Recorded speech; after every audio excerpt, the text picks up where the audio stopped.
Shalom. प्रभु का धन्यवाद हो और उसका नाम मुबारक हो। इस समय आप सबों को मैं मसीह सलाम पेश करना चाहता हूँ। प्रभु दयालु है, अनुग्रहकारी है, विलम्ब से खूब करने वाला परमेश्वर है। वो जिंदा परमेश्वर है, राजाओं का राजा, प्रभुओं का प्रभु है। वो जल्द आने वाला है और हमें अपने आप को तैयार रखना है और दूसरों को भी तैयार करना है।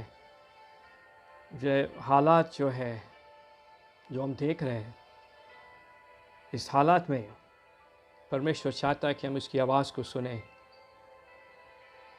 उसके वचन को सुने, अपने जीवन को समर्पित करें, उसके पास आए, तौबा करें, पश्चाताप करें और परमेश्वर से माफ़ी मांगे। और यीशु मसीह का जो लहू है हमारे सारे पापों को, हमारे सारे अधर्मों को क्षमा करता है।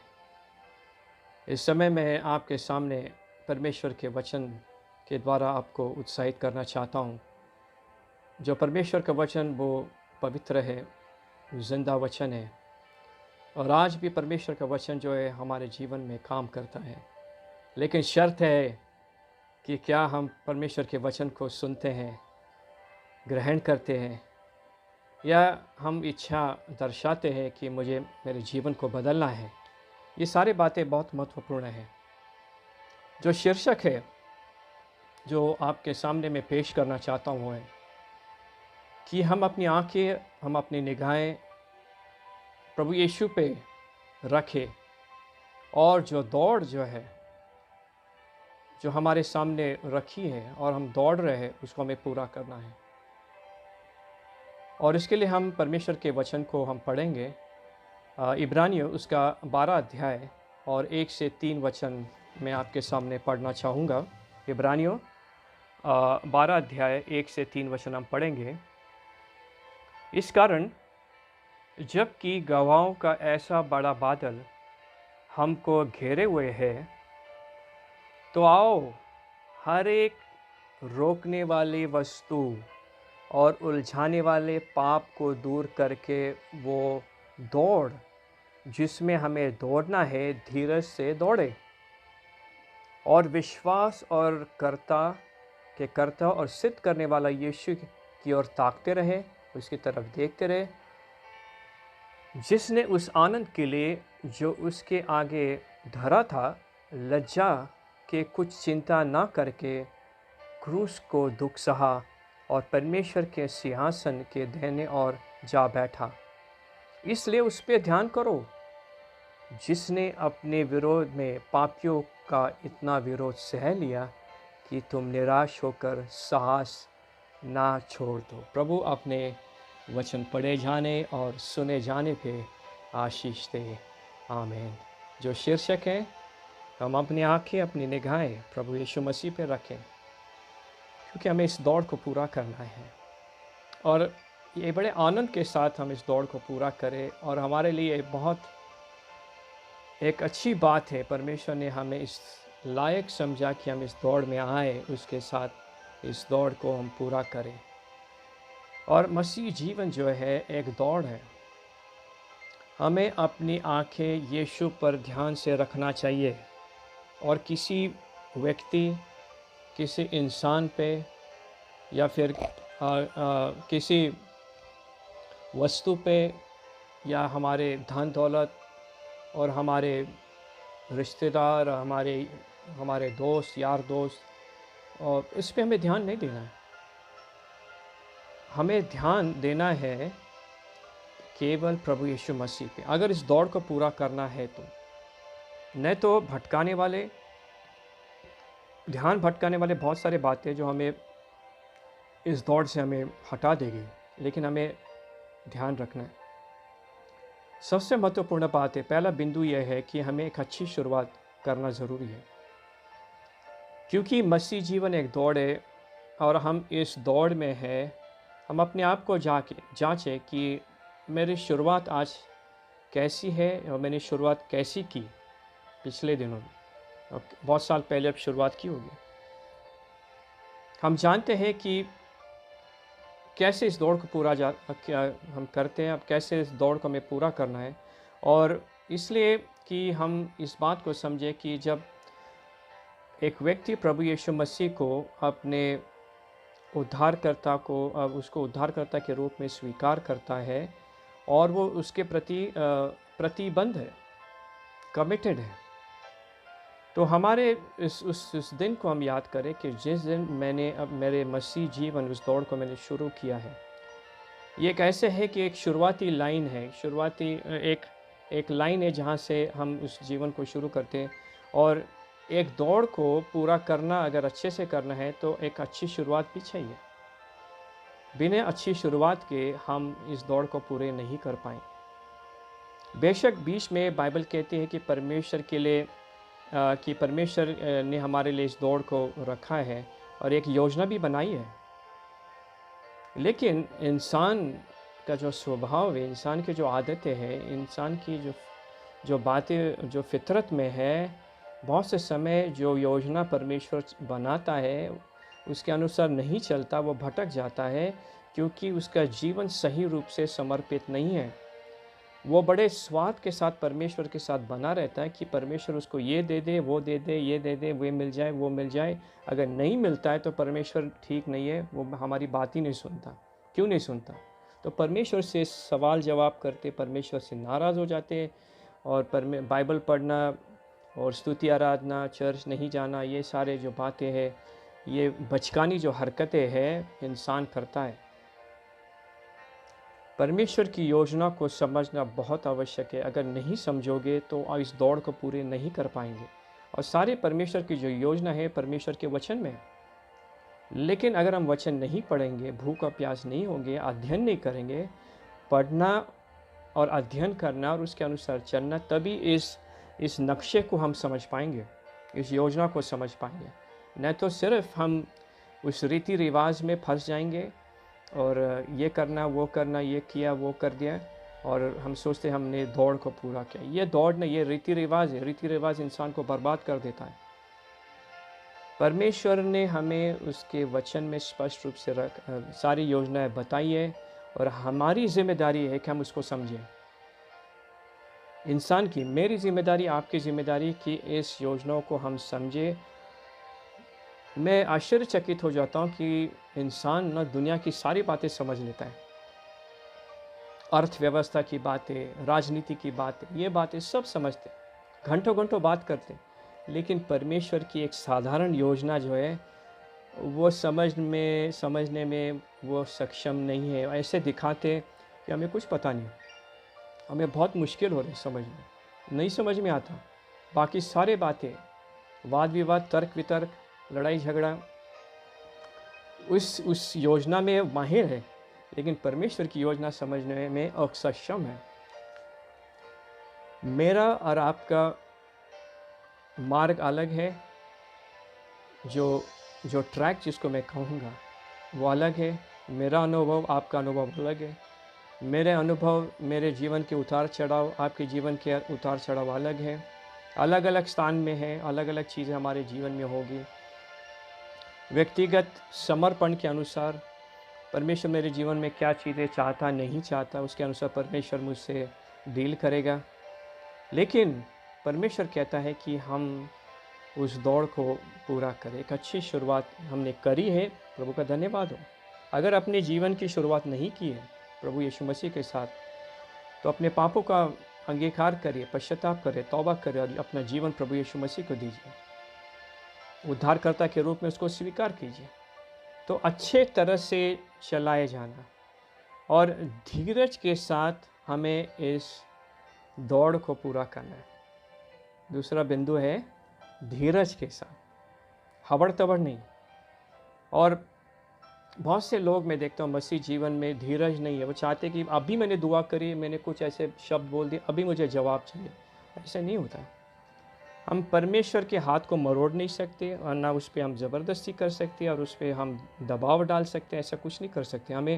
हमें अगर हमें प्रार्थना करी है तो हमें धीरज से हमें बाट जोना है, हमें उसकी इच्छा को हमें समझना है। क्या परमेश्वर, मैंने जो प्रार्थना करी है, क्या परमेश्वर ये मेरे जीवन के लिए सही है या नहीं है, हमें बताना है। हमें परमेश्वर बताते कि हम धीरज से दौड़े, भागे ना, संयम के साथ, और परमेश्वर कहता है कि ये मैं कहूँगा कि ये मसीह दौड़ है, ये 100 गज की दौड़ नहीं है, एक लंबी दौड़ है।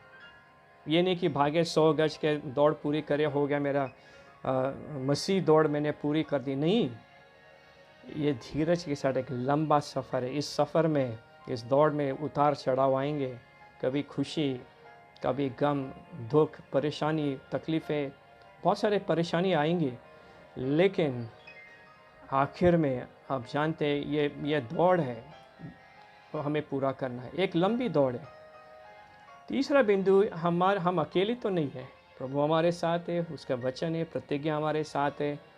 और सबसे बड़ी बात है कि परमेश्वर के वचन इब्रानियों 12 में कहता है, इसलिए क्योंकि हमारे पास गवाहों का इतना बड़ा बादल है, छोटा बादल नहीं है, बड़ा बादल है। आमीन।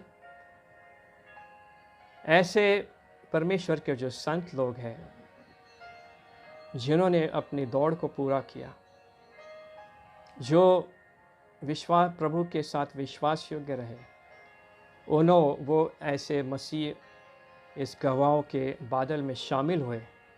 वो लोग जो है वो हमें उत्साहित करते हैं, हमें बताते हैं कि हम उनको देख सकते हैं कि हम अपने माता पिता को याद कर सकते हैं। हमारे ऐसे लोग जो है जिन्होंने अपना जीवन प्रभु को समर्पित किया और आखिरी सांस तक परमेश्वर के साथ विश्वास योग्य रहे, हम उनके तरफ से हम प्रेरित होते हैं। ये गवाहों का बादल है जो हमें उत्साहित करता है कि हम इस दौड़ को पूरा करें। और हम देखते हैं कि इब्रानियों 10 में अगर उसकी पृष्ठभूमि हम देखें, लेखक कहता है कि अविश्वसनीय सताव के तहत इस मसीहों को एक समूह को संबोधित कर रहे थे। इब्रानियों 10 में उन्होंने घर को छोड़ दिया, कहीं ने उनके संपत्ति को भी जब्त कर लिया था, कहीं वास्तव में शारीरिक सताव का सामना करना पड़ा, कुछ लोगों की मृत्यु हो गई। और इसलिए अध्याय 10 के अंत के करीब जब वो आते हैं, लेखक कहते हैं वो विश्वासियों के वो प्रोत्साहित कर रहा है कि वो उन्हें अद्भुत महिलाओं और विश्वास के पुरुषों के बारे में बताकर प्रोत्साहित करता है हमें। और उनके जीवन में और उनके जीवन शैली को हम जब देखते हैं तो परमेश्वर को ऐसा जीवन उन्हें दिया कि परमेश्वर उनके जीवन से प्रसन्न हुआ। क्या आज परमेश्वर हमारे जीवन को देख के प्रसन्न है या नहीं है? हमारी बोली, चाल चलन, विचारधारा, हमारे जो जीवन शैली है, क्या उससे परमेश्वर प्रसन्न है? क्या कहाँ हम जाते हैं, क्या देखते हैं, क्या बातचीत करते हैं, कौन सी बातें हम सुनते हैं, क्या बातें करते हैं, हमारी सारी बातें, क्या ऐसे जीवन शैली से परमेश्वर प्रसन्न है?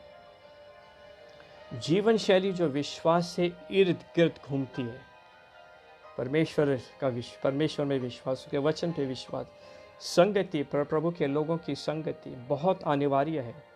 कलीसिया में रहना अनिवार्य है, संगति में रहना ये हमारे जीवन शैली के लिए बहुत महत्वपूर्ण है और ये हमारे लिए एक उदाहरण है। और हम अकेले नहीं, लेकिन हम उस दल में जो एक गवाहों का बादल जो है हमें उत्साहित करता है। परमेश्वर हमें उत्साहित करता है, वचन उत्साहित करता है। फिर भी मैं देखता हूँ बहुत से मसीह लोग जो है बड़े नाउम्मीद, बड़े दुखी रहते, परेशान रहते हैं कि ये क्या हो रहा है, क्यों हो रहा है, कैसे हो रहा है। लेकिन अफसोस की बात है, मैं ये सोचता हूँ क्यों नहीं देखते वो? वचन पढ़िए, गवाहों के बादल को देखिए, आप अपने देखिए, बाइबल पढ़ के देखिए, आप उन लोगों को याद करिए इस दुनिया में थे और दुनिया से वो चल बसे और प्रभु में सोए, विश्वास योग्य रहे। ऐसे लोगों के बारे में सोचिए, उन ऐसे लोगों की बातों को आप याद करें। अगर आपके माता पिता जो है वो प्रभु यीशु मसीह में सो गए हैं, वो ऐसे लोगों की बातें याद करिए। रिश्तेदार हैं और भी बड़े बड़े जो परमेश्वर के दास और दासी जो प्रभु में सोए हैं, ये सारे गवाहों का बादल है जो हमें उत्साहित करता है। इब्रानी 11 में विश्वास के महान संतों को प्रदर्शित करता है कि विश्वास का जीवन वास्तव में काम करता है। एक विश्वास का जीवन वास्तव में काम करता है। और हमारे सामने हमारे पास गवाहों का एक बड़ा बादल है जो इस बात की गवाही देने के लिए तैयार है कि उन्होंने विश्वास का जीवन जिया था।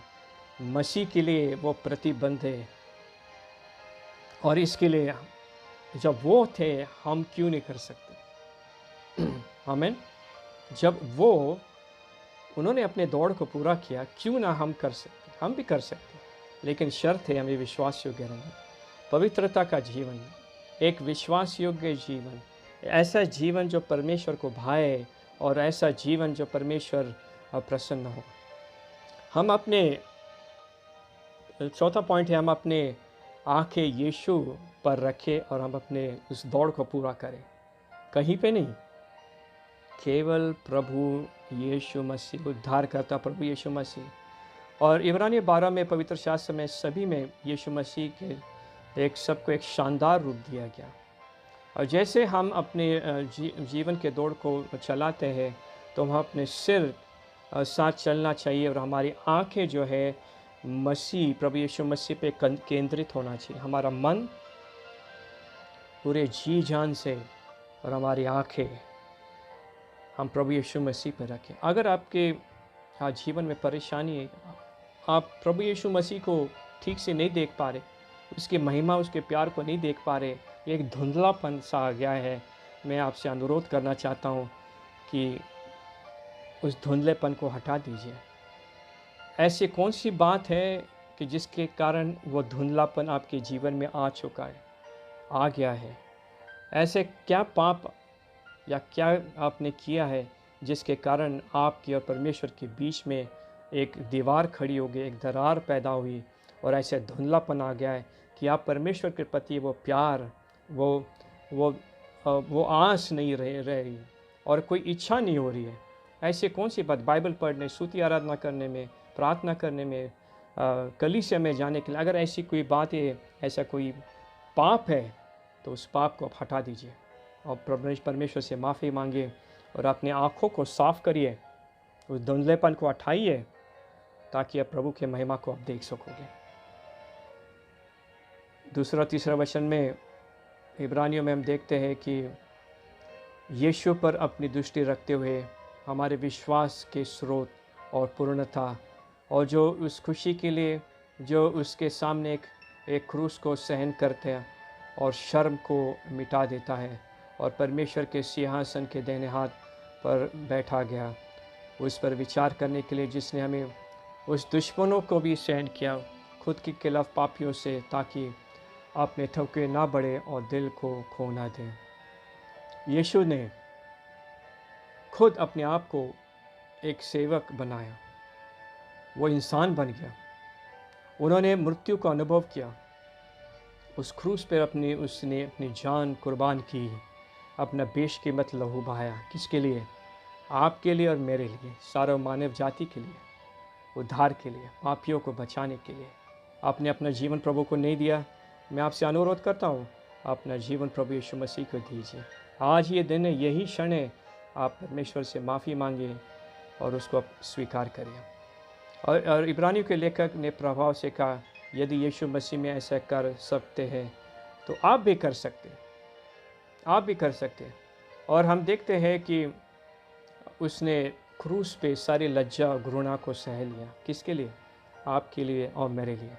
और पौलुस कहता है दूसरे फिलिपियों 2 अध्याय 5 से 8 वचन, जहाँ पे हम देखते हैं कि मैं भी ये कहा है कि आप खुद का रवैया बना यीशु मसीह का, जो ईश्वर के रूप में विद्यमान है, और उन्होंने ईश्वर के साथ समानता को अपने फ़ायदे के लिए इस्तेमाल किए जाने वाली चीज़ के रूप में नहीं माना। इसके बजाय उन्होंने खाली कर दिया, खुद को एक दास के रूप मानकर पुरुषों के समानता के लिए जा रखा। और जब वो अपने बाहरी रूप में एक आदमी के रूप में आया था, जो उसने मृत्यु के बिंदु के अधिकारी बनने के लिए खुद को गले लगाया, और यहाँ तक कि क्रूस पर मृत्यु के लिए सहा गया। यीशु मसीह हमें बताता है कि उसने क्रूस पे अपनी जान दी है। और आखिरी बिंदु मैं आपको बताना चाहता हूँ कि हम अच्छी तरह अपनी इस दौड़ को पूरा करें। मैं आपको उत्साहित करना चाहता हूँ, अच्छे तरह